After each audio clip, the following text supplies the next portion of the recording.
Have you ever watched someone walk away expecting you to fall to your knees, expecting your phone to light up with desperate messages, expecting you to prove they were your entire world? But what happens when you don't? What happens when the one thing they expected never comes? Most people believe that love is proven by how hard you're willing to chase. They think if someone leaves, your job is to convince them to stay, to explain yourself, to send one more message, to make one more phone call, to remind them of every good memory you've shared together. But here's the uncomfortable truth: the moment you start begging for someone to choose you, you've already forgotten to choose yourself. Think about it. If someone truly wants to be with you, do they need to be persuaded every single day? Do they need endless paragraphs explaining why you're worthy of love? Or do they simply recognize your value because they genuinely want to build a future with you? That's where so many people lose themselves. The breakup happens, or maybe she starts becoming distant. Suddenly, your mind is racing. You replay every conversation, every text, every mistake. You tell yourself, if I just say the right thing, maybe she'll come back. So you send another message, then another. Horrors turn into days. And instead of feeling closer to her, you feel further away from yourself because desperation has a strange way of shrinking a person. It steals your confidence, it steals your peace, it steals your identity. And the saddest part, most people don't even realize it's happening. When someone expects you to beg, they're expecting a predictable reaction. They're expecting your emotions to become their reassurance. Every unanswered call confirms that you still can't let go. Every emotional paragraph tells them they still control your emotional world. But imagine something different. Imagine waking up one morning and deciding, I'm not going to fight for someone's attention. I'm going to fight for my own future. That single decision changes everything, not because it magically makes someone come back, but because it changes you. Instead of checking your phone every 5 minutes, you start checking your goals. Instead of wondering who she's talking to, you start asking who you're becoming. Instead of chasing validation, you begin building confidence. Do you see the difference? One path is driven by fear, the other is driven by purpose. Silence isn't about playing games. Silence isn't punishment. Silence isn't manipulation. Silence is giving yourself enough respect to stop forcing what another person has already chosen to let go of. That takes strength. Anyone can react emotionally. Anyone can send another text at 2 in the morning. Anyone can promise to change overnight. But it takes emotional discipline to sit with discomfort without letting it control your decisions. And here's something people rarely talk about: when you stop chasing, you're no longer competing for attention. You're communicating something far more powerful. You're saying, without speaking a single word, I know my worth. If you choose to walk away, I won't stand in your way. But I won't abandon myself trying to stop you either. That kind of confidence can't be faked. It's built through pain, through lonely nights, through resisting every urge to reach out, through choosing dignity over desperation. And whether she notices today, next month, or never, that's no longer the point, because the real victory isn't changing her mind. The real victory is changing your own. The strongest comeback always begins the moment you stop begging and start becoming. There comes a moment after you've stopped chasing when something unexpected begins to happen. The silence that once felt unbearable starts to feel peaceful. The anxiety that used to wake you up every morning slowly loses its grip. You begin to realize that walking away wasn't the same as giving up. It was choosing to stop fighting a battle that only one person wanted to win. That's a lesson many people learn the hard way. When emotions are high, it feels like holding on is the brave thing to do. Society tells you that if you truly love someone, you should never stop trying, never stop proving yourself, never stop convincing them to stay. But love without mutual effort and devotion, it's exhaustion. A relationship cannot be carried by one person's determination while the other simply watches. Ask yourself this: if you have to constantly persuade someone to see your value, are they really seeing you at all? Real confidence doesn't come from hearing someone say, I choose you. It comes from being able to say to yourself, I'll be okay even if they don't. That's where everything changes. The strongest people aren't the ones who never experience heartbreak. They're the ones who refuse to let heartbreak define their future. Instead of spending every evening wondering what she's doing, they start asking themselves bigger questions. What skills can I develop? What habits have I ignored? What dreams did I put on hold while I was trying so hard to make someone else happy? Little by little, their attention shifts. The gym becomes more important than checking social media. Reading becomes more valuable than rereading old conversations. Building a career becomes more exciting than waiting for a text that may never arrive. This isn't about pretending you never cared. It's about caring enough about yourself to keep growing. Too many people confuse self respect with ego. They think walking away means you're trying to punish the other person, but genuine self respect has nothing to do with revenge. It has everything to do with refusing to abandon your own standards. You don't stop chasing because you're angry. You stop chasing because you've realized that love should never require you to sacrifice your dignity. And here's something fascinating about human nature: people often notice your absence only after they expected your constant presence. When your life no longer revolves around someone else's approval, your energy changes. You speak differently. You carry yourself differently. You're no longer looking for validation in every conversation because you've started finding it within yourself. That confidence can't be borrowed, it can't be acted, it has to be earned.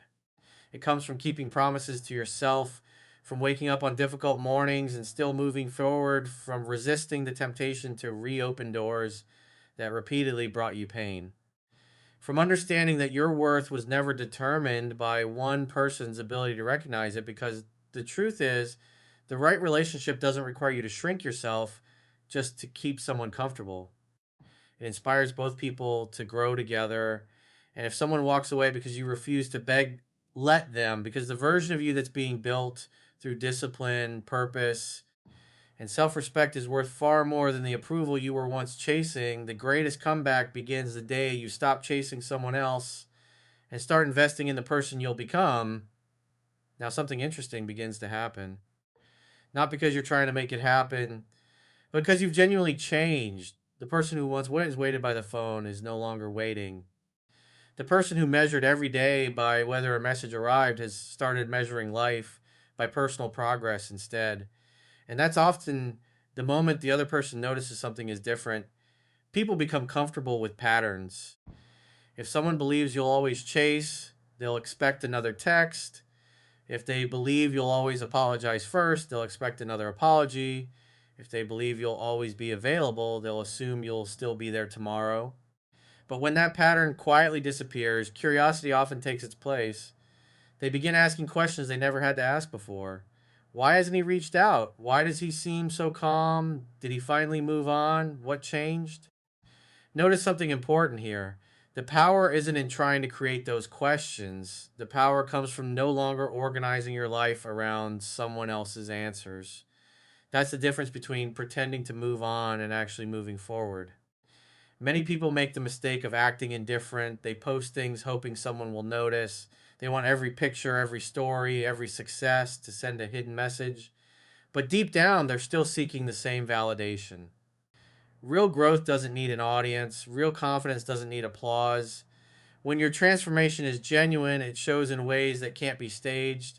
Your conversations become calmer. Your decisions become wiser. Your emotions become steadier. You stop reacting to every little thing because your happiness is no longer hanging by someone else's opinion.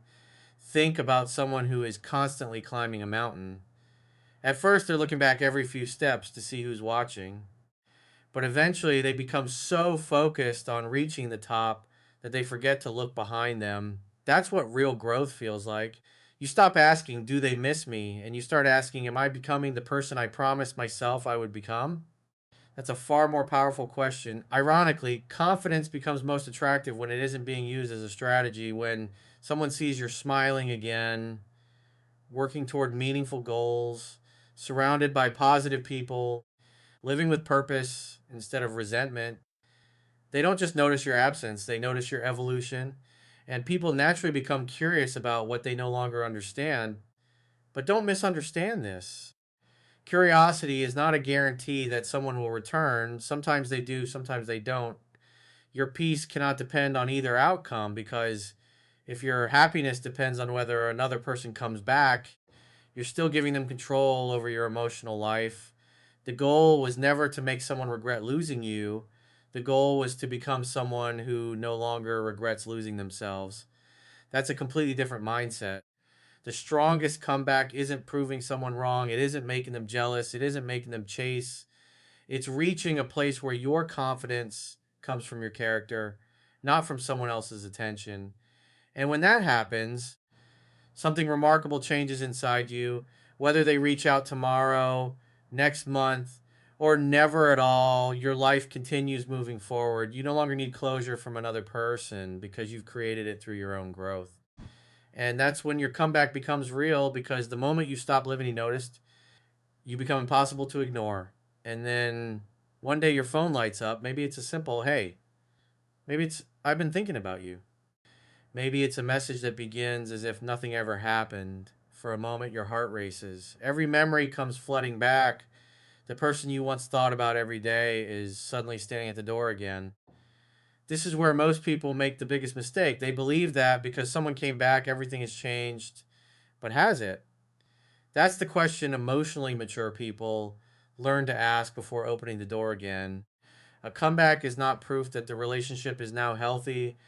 A message is not the same as commitment. An apology is not the same as consistent change. Words can be spoken in a minute. Character is revealed over time. Far too many people become so excited by someone's return that they immediately forget the lessons the separation taught them. They cancel plans, ignore old patterns, and rush back into the same dynamic that broke them in the first place. Then, weeks or months later, they find themselves asking the same painful question: why did this happen again? Because nothing truly changed. The circumstances changed, the emotions changed, but the habits never did. That's why self respect matters even more after someone comes back than it did when they left. If you've spent months rebuilding your confidence, don't trade it away in a single conversation.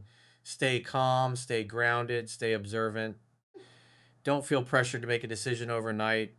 Let actions tell the story. If someone genuinely values you, they won't be afraid of consistency. They'll understand that trust isn't rebuilt through promises.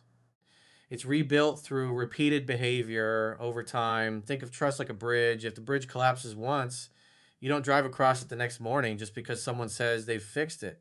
You inspect it, you test it. You allow time to reveal whether it's truly strong again. Relationships work the same way. Forgiveness is a beautiful quality, but forgiveness doesn't mean abandoning wisdom. You can forgive someone without pretending the past never happened. You can welcome a conversation without surrendering your boundaries. You can care deeply about someone while still expecting mutual respect. That's not being cold, that's being emotionally healthy. Remember, the version of you who begged for attention no longer exists.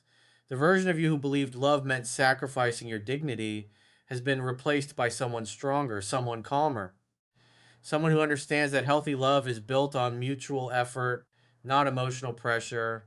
So if someone comes back into your life, don't ask yourself, how can I keep them this time? Ask a better question. Have we both become the kind of people who can build something healthier than before? Because attraction may bring two people back together, but maturity is what keeps them together. If that maturity isn't there, history has a habit of repeating itself. Never confuse someone's return with proof that the future will be different. Let patience reveal what emotions cannot, because your comeback wasn't about getting another chance with someone else. It was about never losing yourself again. At this point, something remarkable begins to happen. You stop thinking about your comeback as something that's meant to impress another person. Instead, it becomes something deeply personal. You realize that the greatest victory was never making someone regret losing you. It was becoming someone you never have to apologize for being. Think about how many people spend years trying to become what someone else wants. They hide their opinions, they ignore their goals, they change their personality. They tolerate disrespect because they're afraid of being alone. Little by little, they lose themselves without even noticing. Then one day they look in the mirror and wonder, who am I now? That's what happens when your identity is built around another person's approval. But real confidence is built differently. It comes from knowing exactly who you are, even when nobody is watching. It comes from keeping your word to yourself. It comes from doing difficult things consistently, not because someone is cheering for you, but because you know they're making you stronger. Imagine waking up every morning with a purpose that has nothing to do with whether someone texts you back. You train your body because you respect it. You build your career because your future matters. You learn new skills because growth excites you. You spend time with family and loyal friends because those relationships deserve your attention. Suddenly, your entire life becomes larger than one relationship. That's the kind of transformation that changes everything. Notice something important. People are naturally drawn to those who have direction, not because they're perfect, not because they never fail, but because they know where they're going. Purpose has a quiet confidence that doesn't need to announce itself. You can hear it in someone's voice, you can see it in the way they walk, you can feel it in the way they make decisions without constantly asking for approval. And here's the beautiful part: when you're genuinely building a meaningful life, you stop trying to manufacture attraction. You you don't have to pretend to be mysterious. You don't have to play emotional games. You don't have to make someone jealous. Your lifestyle begins speaking louder than your words ever could. People notice the discipline. They notice the peace. They notice the confidence that comes from someone who isn't desperately searching for validation. But even if nobody noticed, would you still become that person? That's the real question, because if the answer is yes, then your growth is authentic. It's no longer about proving anyone wrong. It's about becoming someone you can look at with pride every single day. There will always be people who misunderstand you. Some will leave, some will disappoint you. Some will fail to recognize your value. Don't let that become an excuse to stop growing. Your mission isn't to convince everyone to appreciate you. Your mission is to become the kind of person who never abandons their own standards. That's where lasting confidence is born, not from compliments, not from attention, not from temporary success, but from the quiet certainty that every day you're becoming wiser, stronger, calmer, and more emotionally grounded than you were yesterday. And here's the irony: the person who once wanted you to beg may eventually look back and realize they underestimated you, not because you chased harder, not because you argued better, but because while they expected you to stay the same, you became someone completely different.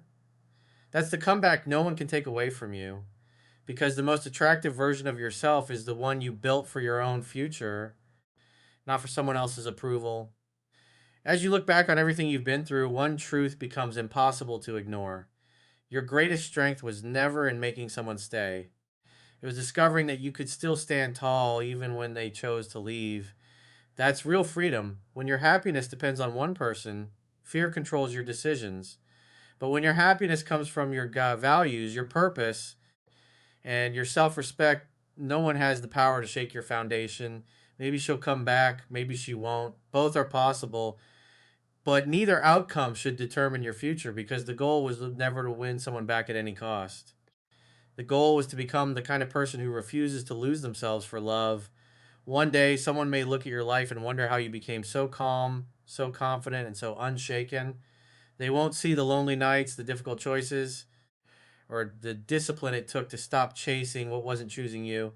They'll only see the result, and that's okay. You didn't build this new version of yourself for applause. You built it because you finally understood your own worth. So if someone returns, welcome them with wisdom, not desperation. If they never return, keep moving with confidence, not bitterness, because your life is too valuable to be placed on hold waiting for someone else's decision. The most unforgettable comeback isn't making someone regret losing you. It's becoming so emotionally strong, so purpose driven, and so at peace with yourself that whether they stay or leave, you continue becoming the best version of yourself. Remember this: the moment you stop begging for love is the moment you start becoming someone who never has to.